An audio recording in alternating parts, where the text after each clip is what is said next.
In the busy city of Eton, there was a place people did not like to talk about. It was an old cemetery sitting quietly behind a tall broken fence, not far from the noisy market roads. During the day, you could hear bus horns and sellers calling out their prices. But at night, when the street lights blinked and the city sounds became soft, the cemetery felt like a different world, still, dark, and watchful. Near that cemetery lived a poor woman named Mara. Mara was not lazy. She was not proud. She was simply tired. She lived in a one-room building with a roof that leaked when rain fell hard. Her bed was a thin mat. Her cooking pot was small. Her clothes were clean, but old and fading. Some days, she ate only one meal. Other days, she drank water and told herself, tomorrow will be better. But tomorrow did not always come with better things. Mara had once sold vegetables in the market. She used to wake early, arrange her tomatoes neatly, and smile at customers. Then a long sickness came and took her mother. After that, life became heavier. Some customers stopped coming. The market women who used to greet her began to whisper when she passed. Not because Mara did anything wrong, only because poverty can make people act as if you are invisible. One afternoon, Mara sat behind her empty table at the market, watching other women sell bright hair extensions, wigs, and beauty creams. People gathered around those stalls. Young women laughed as they tried on long curls. Older women smiled as they held up shiny bundles of hair. Mara noticed something important. Beauty sold quickly. A woman with a wig could walk taller. A girl with a new hairstyle could feel brave. And people paid good money for it, even when their pockets were not full. That day, Mara asked a wig seller, "Where do you get hair like this?" The seller looked at Mara's worn dress and tired eyes. "From suppliers," she said sharply, as if the question was foolish. But Mara did not stop thinking. That night, she lay on her mat, listening to the rain tapping her roof. She remembered how, when her mother died, they could not afford a smooth coffin. She remembered the cold look on the landlord's face when he asked for rent. She remembered the hunger that made her feel dizzy. And then she remembered something else. A few weeks earlier, she had walked past the cemetery during the day and seen a grave digger sweeping the path. A little pile of hair, long and dark, had been tossed near a fresh grave, mixed with sand. Mara had stared at it, confused. Hair on a grave. It had stayed in her mind like a thorn. Now, in the darkness of her room, a thought rose slowly inside her, quiet at first, then strong. If hair can bring money, and hair is lying there, then maybe I can use it. Mara sat up. Her heart beat faster. She whispered to herself, hair is not important to the dead. The dead do not need it.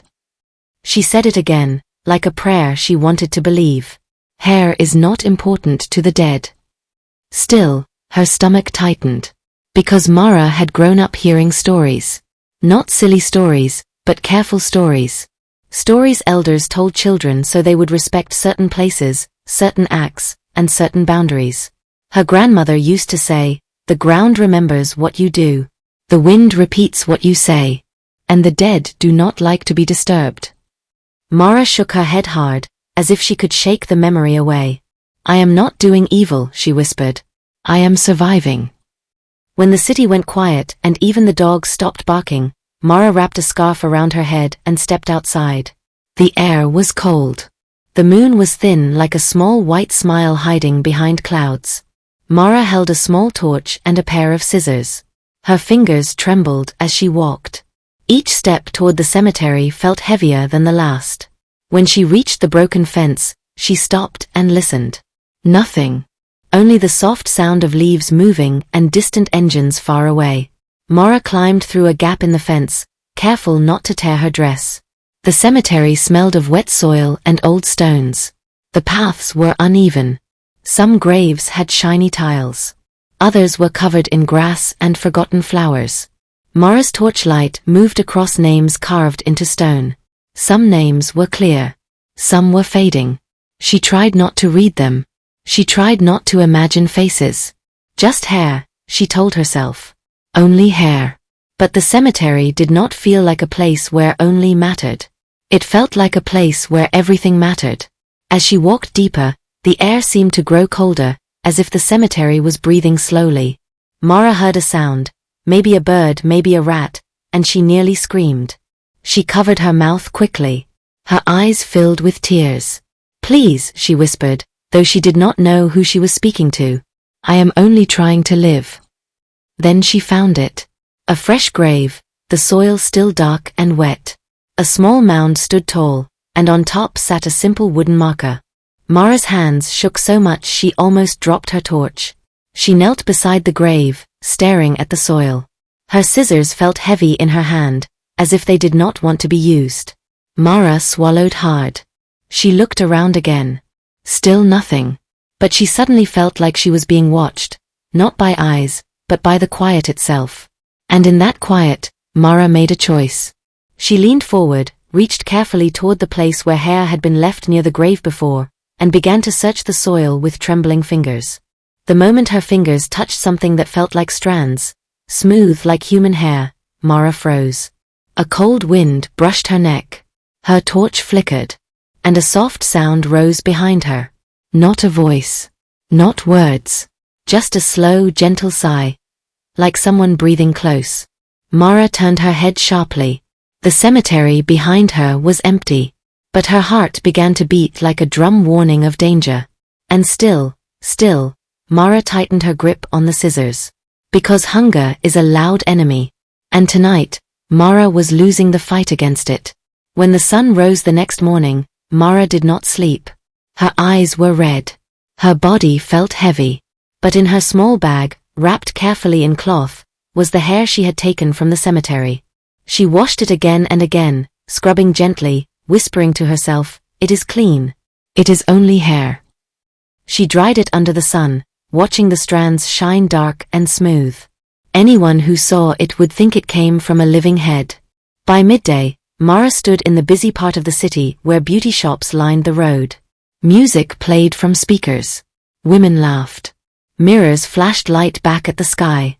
Mara walked into a shop owned by a man called Mr. Kohler, a well-known wig dealer.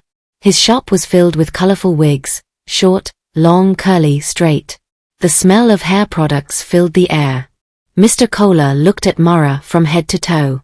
"What do you want?" he asked, not unkindly, but without interest. Mara opened her bag slowly and brought out the hair. Mr. Kohler's eyes changed. He reached out and touched it. "This is good hair," he said, surprised. "Very good." Mara's heart jumped. "I want to sell it," she said softly. "How much?" he asked. Mara named a price she thought was fair, but Mr. Kohler laughed. "This is worth more," he said. He paid her double. When the money touched her palm, Mara felt something she had not felt in a long time. Relief. Hope. That evening, she bought food without counting every coin. She cooked rice and stew. She ate until she felt full. She slept deeply, without hunger pressing on her chest. The next night, she returned to the cemetery. And the night after that. And the night after that. Each time, fear followed her like a shadow. But each time, money followed her home. Soon, Mr. Kohler began calling her. "Do you have more?" he asked. "Women are asking for wigs like these." The hair was mixed carefully into artificial wigs. No one could tell the difference. The wigs were soft, beautiful, and strong. When women wore them, they smiled wider. They walked straighter. They felt seen. One woman named Rachel, a young banker, bought a long black wig and said, "I feel like myself again." Another woman, Bianca, laughed as she looked in the mirror and said, "This hair makes me feel powerful." Mara watched from a distance, her heart beating fast. Not with fear this time, but pride. She paid her rent. She fixed her roof. She bought new clothes. People who once ignored her now greeted her kindly. But the nights began to change. At first, it was small things. Mara would wake up suddenly, feeling cold, even when the weather was warm. She would hear soft whispers, like voices speaking just outside her window. When she rushed outside, there was no one. Sometimes, as she walked home from the market, she felt footsteps behind her. When she turned, the street was empty. "You are tired," she told herself. "Fear is playing tricks on your mind." But the whispers grew clearer. One night, as Mara counted her money, she heard her name. Mara. Her hands froze. She stood slowly and looked around her room. No one was there. Another night, she dreamed of hair growing from the ground, long dark strands wrapping around her ankles, pulling her down. She woke up screaming, her body wet with sweat. During the day, everything looked normal. Business grew. Mr. Kohler smiled more. Women praised the wigs. Money kept coming. But inside Mara, something was breaking. She stopped going to the cemetery every night. Sometimes she waited 2 days. Sometimes 3. She told herself she was being careful. Still, something followed her. Once, while washing her face, she looked up into the mirror and saw someone standing behind her. A woman with her back turned, hair covering her face. Mara screamed and turned around. Nothing. Her mirror cracked that same night. Mara began to pray, even though she was not sure what she was praying for. Forgiveness? Protection? Silence? Meanwhile, strange things began to happen to the women who bought the wigs. Rachel complained of terrible dreams. Bianca said she heard voices calling her name when she was alone. One woman returned her wig, shaking, saying, "This hair feels heavy." Mr. Kohler laughed it off. "Women are always afraid of shadows," he said. But Mara did not laugh. Because late one night, as she lay awake listening to the whispers, she finally understood something she had been refusing to see. The money had opened doors. But it had also opened something else. And whatever had been buried in the ground was no longer resting. At first, the fear moved quietly, like a shadow slipping under a door. Rachel was the first to speak openly. She arrived at Mr. Kohler's shop early one morning, her eyes dark and swollen. The long black wig that once made her smile now sat loosely in her bag. "I am not sleeping," she said, her voice shaking. "Every night, I hear a baby crying." Mr. Kohler frowned. "A baby?" "Yes," Rachel whispered. "Not outside. Inside my room. Sometimes it sounds like it is under my bed. Sometimes like it is right behind my ears." She pressed her palms together tightly. "When I wake up, the crying stops. But the sound stays in my head." Mr. Kohler laughed gently. "Madam, you work too hard. Stress can do strange things." But Rachel did not look convinced. 2 days later, Bianca came. She stood very still in front of the mirror in the shop, her fingers shaking as she touched her wig. "I saw her," Bianca said softly. "Saw who?" Mr. Kohler asked. Bianca swallowed. "A woman. In my mirror." The shop grew quiet. "She was standing behind me," Bianca continued. Her face was pale. Her eyes were open but empty. "And her hair." Bianca's voice broke. "Her hair was this hair." She pulled at the wig gently, as if afraid it might bite her. When she turned around in her room, the woman was gone. But the mirror cracked from top to bottom that same night. By the end of the week, more women began to talk. One said her wig felt heavy, like it was pulling her head down. Another said the hair moved on its own while she slept, wrapping around her neck and fingers. A young bride cried that she woke up with strands of hair in her mouth, though she had tied the wig tightly before sleeping. Fear spread fast. Women whispered in salons. They shared stories in kitchens and offices. Some threw their wigs into the trash. Others burned them in fear, watching the smoke rise with shaking hands. Doctors were visited. Tests were done. Pills were given. Nothing was found. "No sickness," the doctors said. "Your body is fine." But their eyes showed doubt. Mara watched all of this from far away, her chest tight like a rope had been pulled around it. She stopped counting her money with joy. Now she counted it with fear. At night, the whispers returned stronger. "Mara, give it back. Why did you take what was ours?" She covered her ears, but the voices did not come from outside. They came from inside her head. One night, as rain fell heavily, Mara woke up suddenly. Her room smelled of wet soil. Her floor was cold under her feet as she stood. Then she saw it. Her bag. The same bag she used to carry hair from the cemetery. It was moving. Slowly, the bag opened by itself, and strands of hair slid out, crawling across the floor like thin snakes. Mara screamed and stumbled backward. The hair stopped. The room was normal again. The bag was closed. But on Mara's floor, there were muddy footprints, small, clear, leading from the bag to her bed. Mara fell to her knees, crying. "I did not know," she whispered. "I did not know." The next day, news spread through the city. A woman who had worn one of the wigs had collapsed at work. She was alive, but she could not speak. She stared at the wall, shaking, tears running down her face.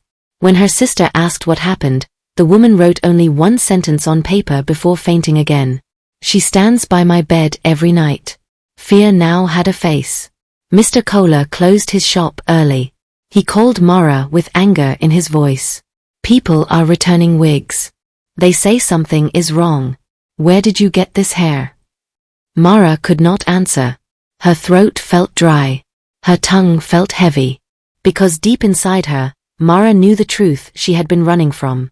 The hair did not belong to the living. It carried memories, pain, and voices that refused to stay silent. That night, Mara dreamed of the cemetery again. But this time, the graves were open. And every grave was calling her name. The woman who found the truth was named Emmanuel's wife, Clara. Clara had always trusted her mind.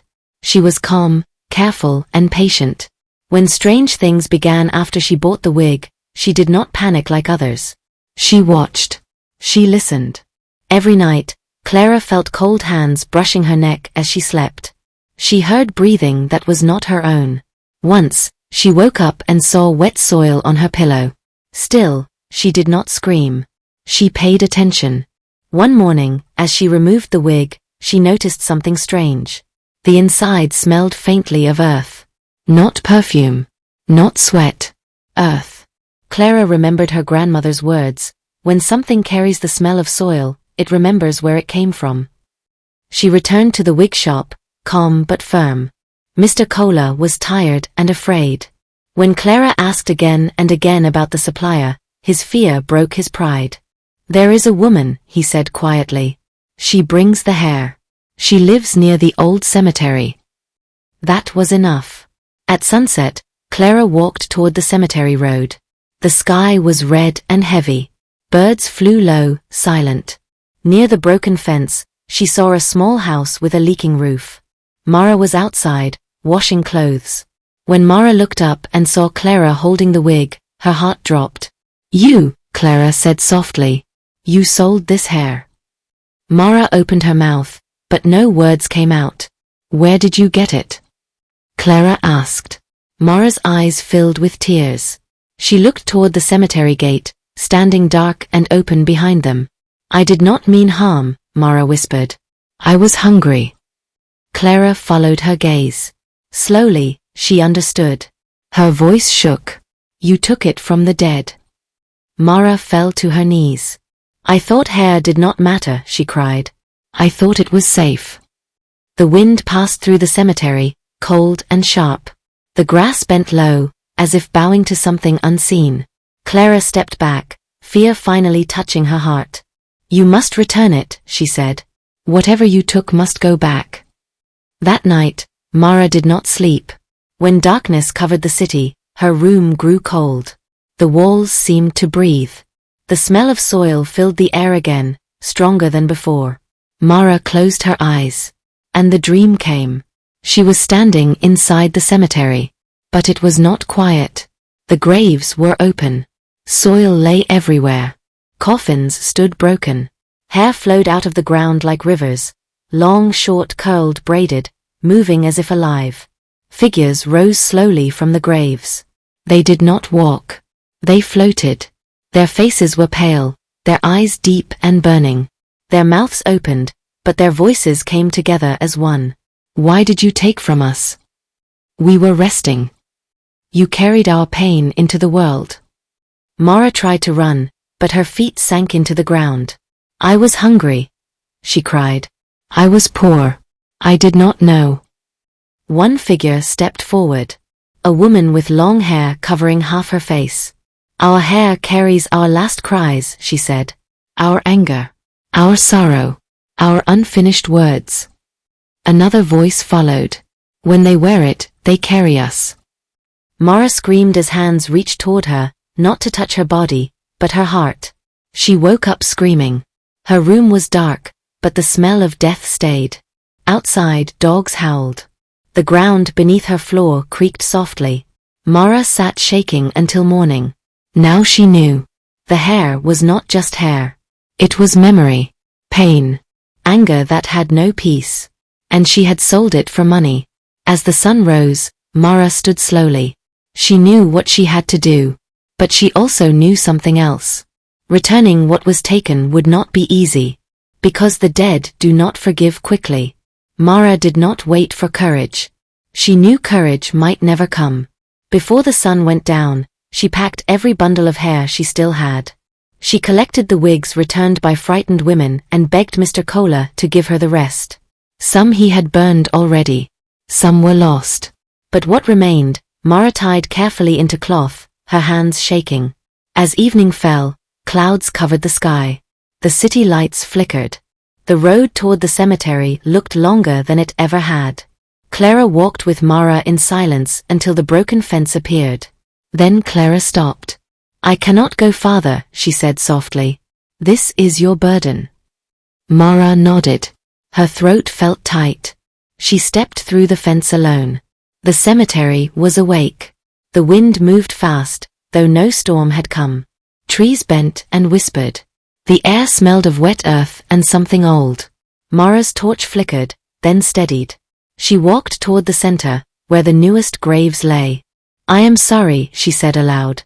I came to return what I took. No answer came. But the ground felt warmer beneath her feet, like a body breathing under soil. Mara knelt and placed the bundles down. She opened them slowly, laying the hair carefully across the graves. Her tears fell onto the earth. I was wrong, she whispered. Please, rest. The wind stopped. For a moment, the cemetery became very still. Then the soil moved. A soft sound came from below, like fingers brushing wood. One grave cracked open, then another. The torch went out. In the darkness, Mara heard voices, not angry now but heavy. You opened the door, they said together. You carried us into the light. To return us, you must close it. Mara's heart pounded. How? She cried. The ground trembled. A cold hand touched her ankle. Mara screamed as shadows rose around her, hair lifting into the air like black smoke. The smell of death wrapped around her chest, stealing her breath.